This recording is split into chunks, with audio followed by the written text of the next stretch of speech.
Joining us from Washington is CBS News political analyst John Dickerson. John, good morning.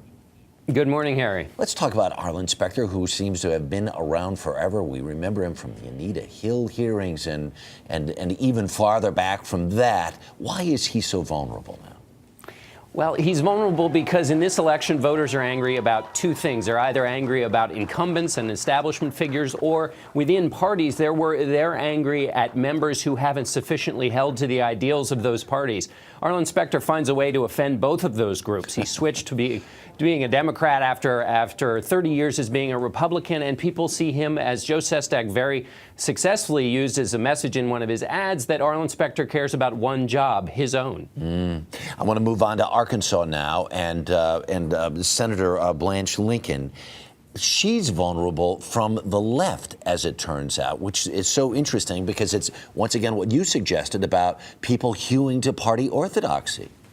That's right, Harry. What we've watched in this election so far is in the Republican Party, there's a fight between conservatives or populist conservatives and establishment figures. Well, now we've got that on in the Democratic Party in Arkansas. The lieutenant governor is supported by progressive groups, a lot of money coming in from labor, attacking Lincoln at first because she wasn't sufficiently behind health care reform. Now it's moved into some other issues. This is a real test of the organizing capability of the very left part of the Democratic Party. She's on the ropes, but she may survive a little bit here. The question now is whether she gets 50% of the vote and avoids a runoff. And on the other side of that same sort of political coin is what's going on in Kentucky, because you have a candidate picked by the establishment who is very vulnerable to the son of Ron Paul.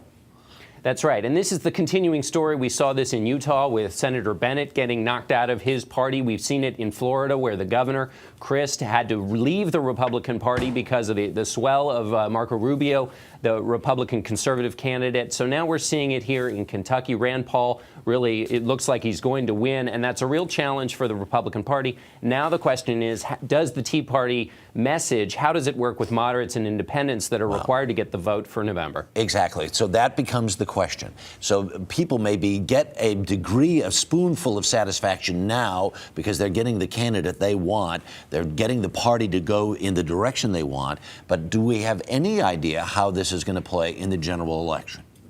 That's exactly right. And so you have that question in these individual states, but then you have the larger question, which is how much do these intra-party battles shape the message and tone of the national Republicans? And that's why these primaries are so interesting, because all the other races, strategists and elected officials and those who'd like to be elected officials are looking for lessons here about how to shape the message for their own voters, but then how to survive in the larger context when you're trying to woo independents and moderates who don't like those sharper messages that work so well in the primaries.